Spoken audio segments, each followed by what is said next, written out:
Okay.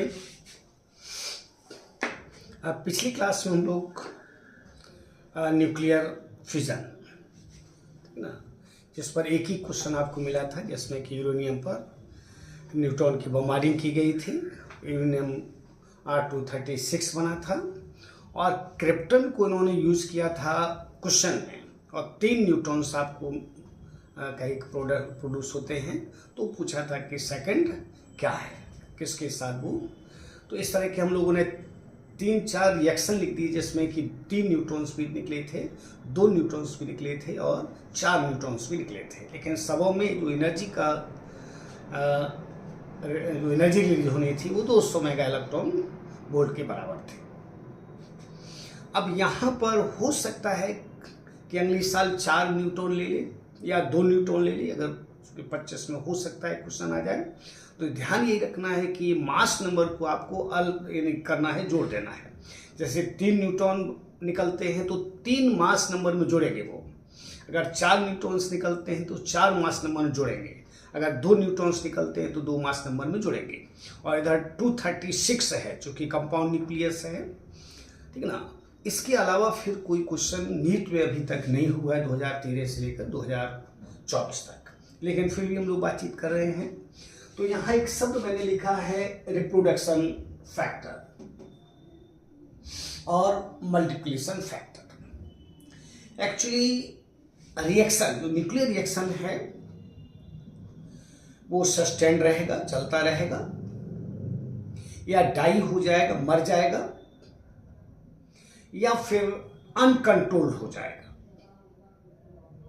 इसको define किया जाता है किससे? रिप्रोडक्शन फैक्टर से। तो एक्चुअली रिप्रोडक्शन फैक्टर में लिखा है कि the nuclear reaction in A फिजनेबल material will either remain sustained or accelerate or die. Depends upon a factor called reproduction factor or critical factor or multiplication factor.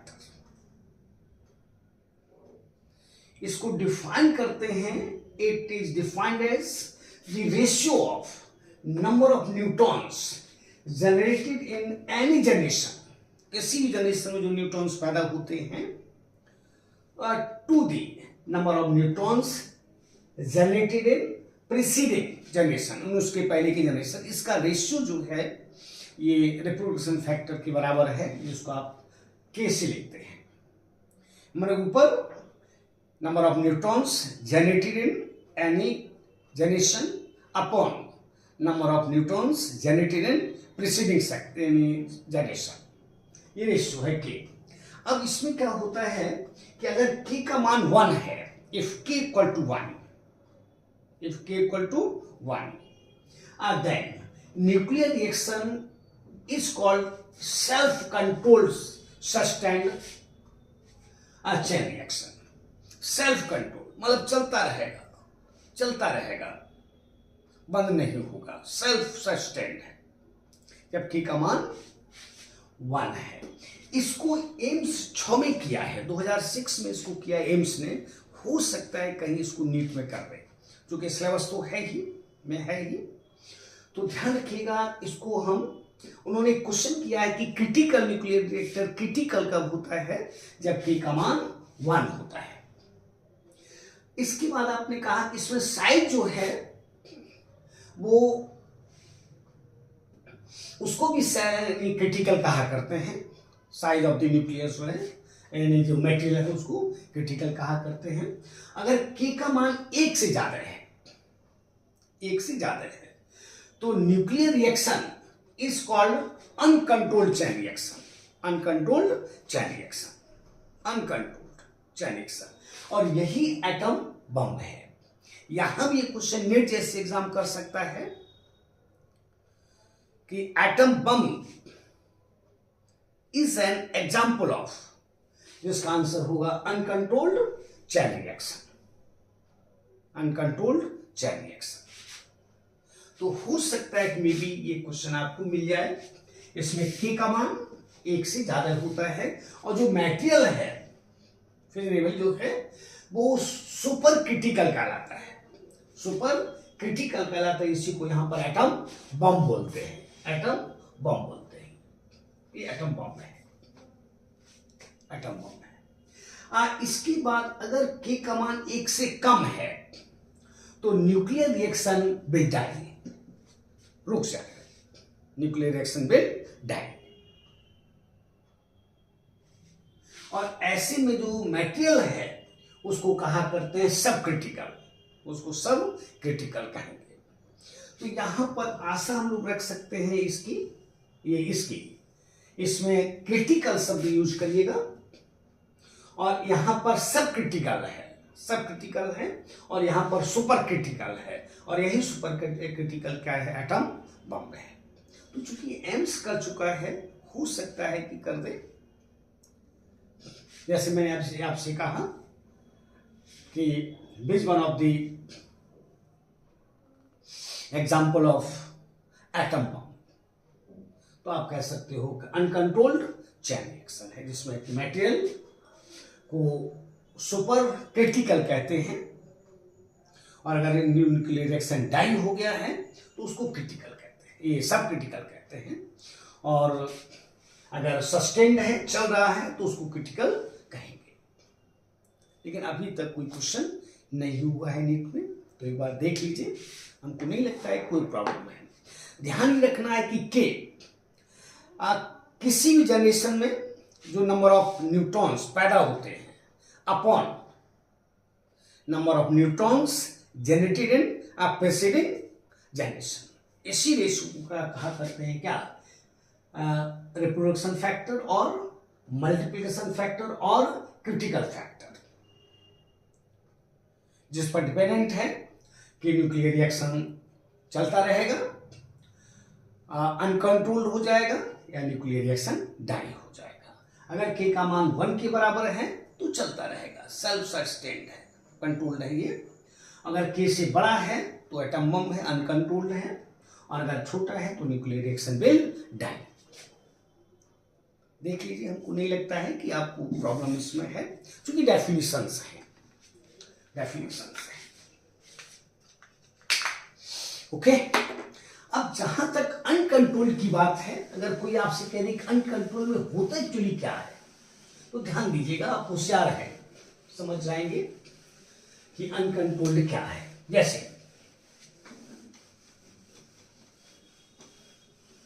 Uncontrolled chain reaction, uncontrolled chain reaction,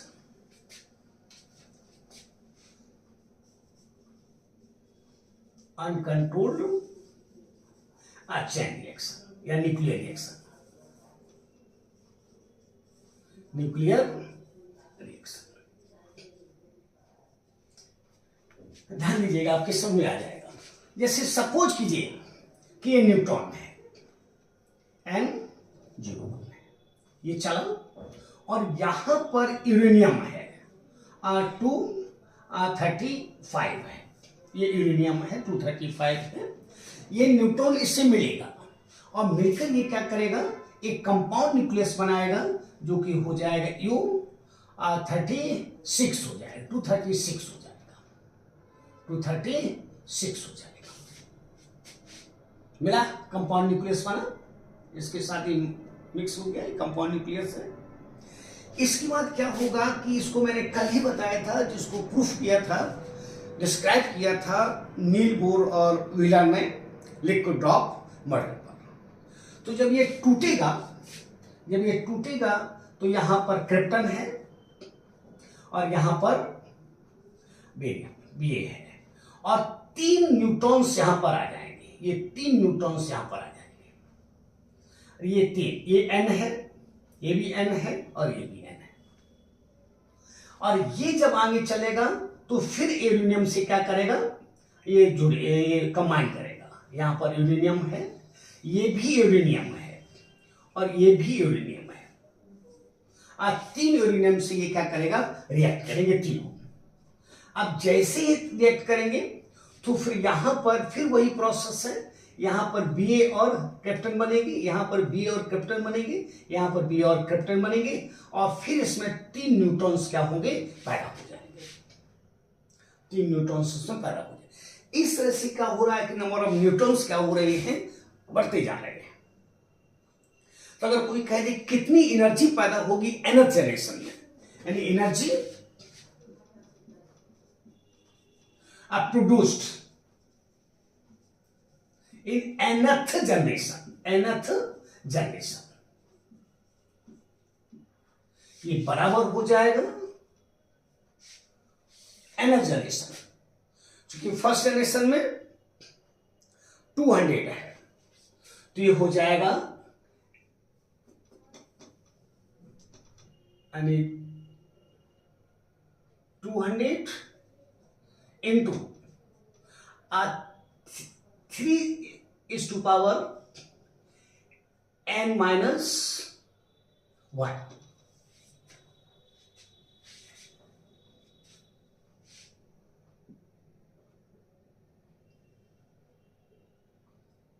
अच्छा, इसको हम 1 minus हटा देते हैं। अगर n का मान 1 है तब तो गड़बड़ है, तब तो 3 का गुना होगा। तो ये अगर हम इसको कह देते हैं -1,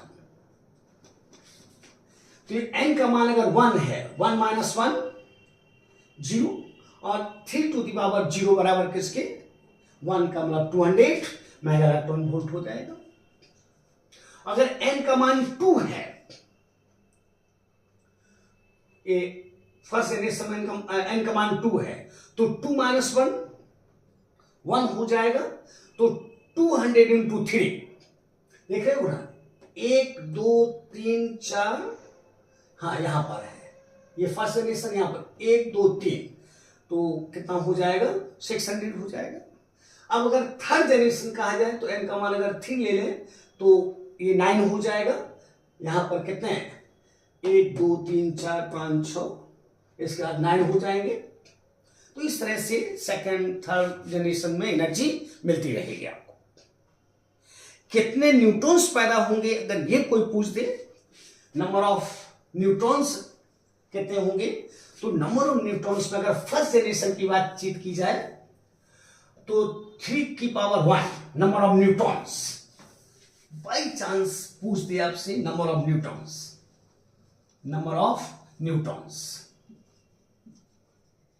are generated in first generation. ये कितना हो जाएगा, ये बराबर हो जाएगा 3 हो जाएगा की पावर 1। 3 न्यूट्रॉन है, पहली बार में कितने 3 न्यूट्रॉन पैदा हुए। और इसी तरह से कह सकते हो number of neutrons are generated in nth generation। nth generation में हो जाएंगे 3 टू दी पावर n। अब n का मान अगर 1 है तो फर्स्ट जनरेशन है, n का मान अगर 2 है, तो 3 टू दी पावर 2 9 हो जाएंगे। तो आप गिन लीजिए, यहां पर जब इससे इसका एक्सप्लोजन होगा तो 3, यहां भी 3, यहां भी 3, देखिए 3, यहां भी 3, तो कितना है 9 हो जाएंगे। तो बाई चांस कह दे, कोई भी आपसे कह दे भाई यानी nth जनरेशन, 5th जनरेशन में, 6th जनरेशन में कितने न्यूट्रॉन्स पैदा होंगे, तो इसका यूज कर लीजिएगा। और अगर एनर्जी का बात हो तो यहां पर 200 इंटू n माइनस 1 कर लीजिएगा। किसी भी जनरेशन में आप एनर्जी निकाल सकते हैं। सबसे पहला जो अटैक हुआ था वो ये 6 अगस्त है, 6 अगस्त 1945, जिसमें अबाउट 14,000 पीपल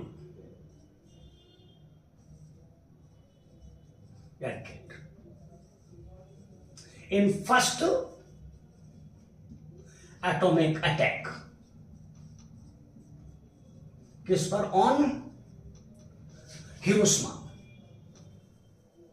जापान में है ये हिरोशिमा। सबसे पहला अटैक हुआ था जिसमें कि 1,40,000 के करीब लोग मारे गए थे। मे बी कि कभी कोई आपसे पूछ दे, ये पूछना चाहिए, नीट वगैरह में पूछना चाहिए क्योंकि सिलेबस में है। और जो उसी के जस्ट 3 दिन के बाद 9 अगस्त को इसमें about 70,000 people were killed in a second atomic attack. ये नागासाकी में हुआ था, नागासाकी में हुआ था, नागासाकी। बाई चांस कोई कहती तो ध्यान रखेंगे 6 अगस्त 1945 फर्स्ट एटॉमिक अटैक जिसमें 1,00,000 करीब 40,000 के लोग मारे गए थे। और सेकेंड अटैक जो है नागासाकी में हुआ था 9 अगस्त को जिसमें करीब करीब 70,000 के करीब लोग मारे गए थे। आसान नहीं है लेकिन फिर भी हम लोग एक बात ध्यान रखेंगे, क्रिटिकल फैक्टर और रिप्रोडक्शन फैक्टर और मल्टीप्लिकेशन फैक्टर इसको कैसे रिप्रेजेंट करते हैं, जिसकी डेफिनेशन है number of neutrons generated in any generation upon number of neutrons generated in preceding generation. अगर इसका मान 1 है तो न्यूक्लियर रिएक्शन कंट्रोल है, सस्टेन्ड है, सेल्फ कंट्रोल है, चलता रहेगा। और अगर इसका मान 1 से ज्यादा है तो अनकंट्रोल्ड है। जैसे मास को, जो मेटेरियल का मास है उसको सुपर क्रिटिकल कहते हैं और के में क्रिटिकल कहते हैं। अगर के का मान 1 से कम है तो न्यूक्लियर रिएक्टर डाई हो जाएगा। यानी कहने का मतलब है कि न्यूक्लियर रिएक्टर बंद हो जाएगा। ये होता है कभी कभी, जैसे कि सपोज कीजिए कि आप न्यूक्लियर रिएक्टर की देख रेख करनी है, जैसे अक्सर आपने देखा होगा जो फैक्ट्रीज वगैरह होती हैं, उसमें विश्वकर्मा पूजा के समय उसको क्या करते हैं, हर पार्ट को देखते हैं। अगर कोई फैक्ट्री है तो हो सकता है कि किसी समय न्यूक्लियर रिएक्टर को ये करना पड़े तो उसको फिर डाई कर देते हैं। कैसे डाई करते हैं इसकी बात हम लोग फिर एक बार कर लेते हैं। तो controlled chain reaction, controlled reaction, controlled, और इसी को कहा करते हैं nuclear reactor, nuclear reactor, nuclear reactor. इस पर भी हम लोग कुछ आशा कर सकते हैं। एक्चुअली न्यूक्लियर रिएक्टर एक कंट्रोल्ड न्यूक्लियर फ्यूजन है, न्यूक्लियर फ्यूजन जो कंट्रोल्ड है।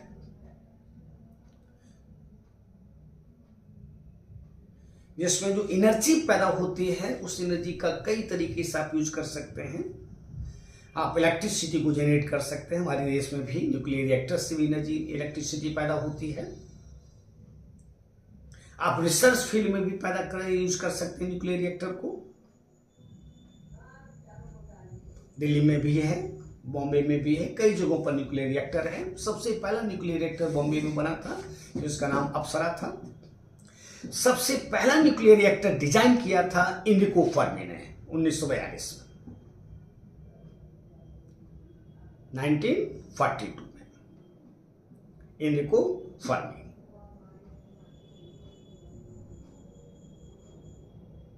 इसमें एक्चुअली 3 पार्ट होते हैं, 3 कह सकते हो, जिसमें सबसे पहला फ्यूल है, फ्यूल, जिसमें यूरेनियम को आप 33 भी यूज करते हैं, यूरेनियम 35 भी यूज करते हैं और प्लूटोनियम भी यूज करते हैं 39 न्यूक्लियर रिएक्टर में। मतलब ये फ्यूल हो गए, ये क्या हो गए, फ्यूल हो गए, ईंधन हो गया। हमारा देश जो है ऑस्ट्रेलिया से खरीदता है। सेकंड में यहां पर एक है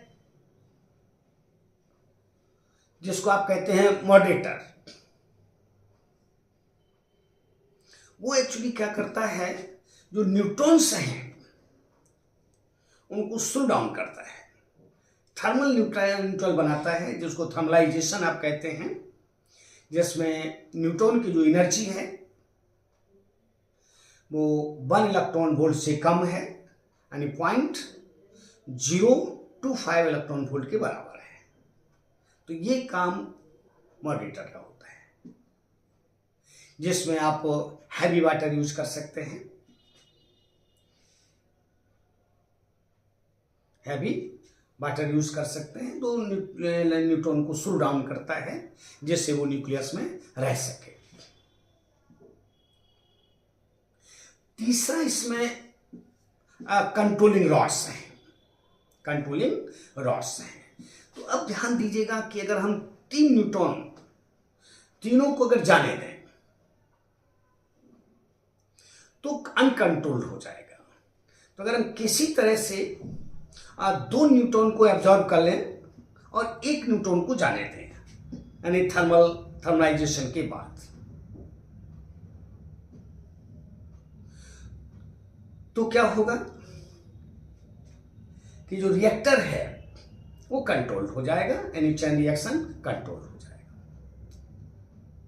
इसके लिए कैडमियम की रॉड यूज करते हैं, कैडमियम, बोरोन भी यूज करते हैं।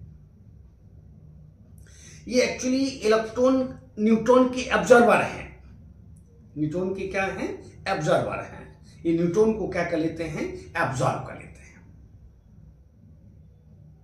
इसमें होता है क्या, पाइल्स ग्रुप में, जैसे कि यहां पर कैडमियम की रॉड है, यहां पर भी है, यहां पर भी है।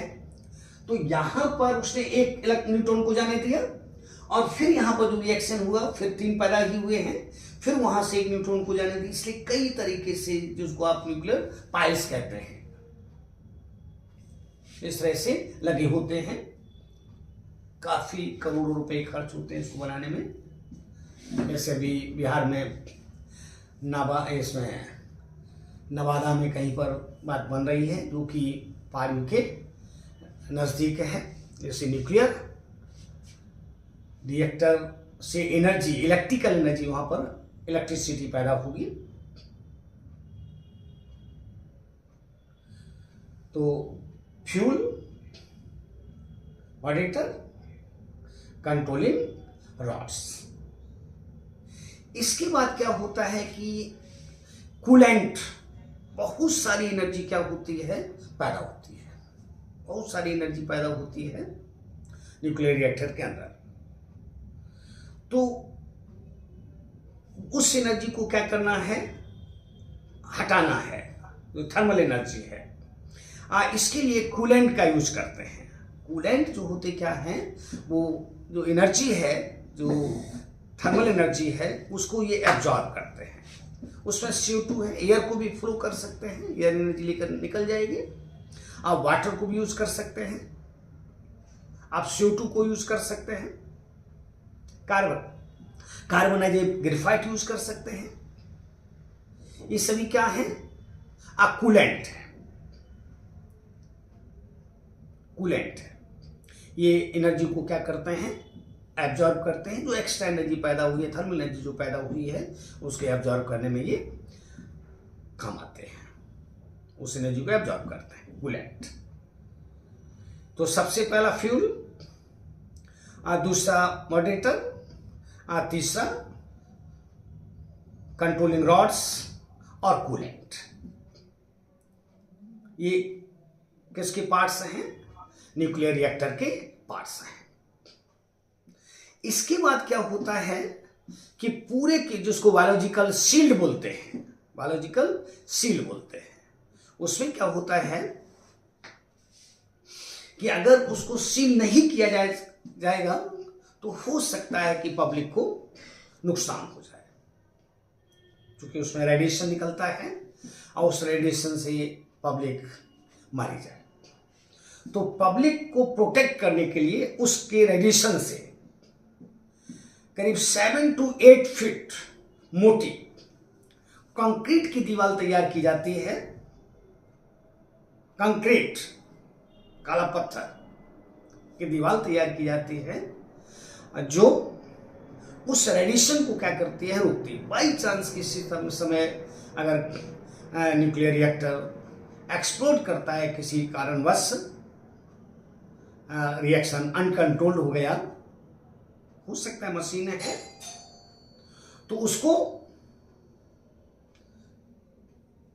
अंदर ही रहेगा, अंदर जो लोग हैं उनको वो मारे जाएंगे, लेकिन जो पब्लिक है बाहर की, उस पब्लिक को कोई नुकसान नहीं होगा।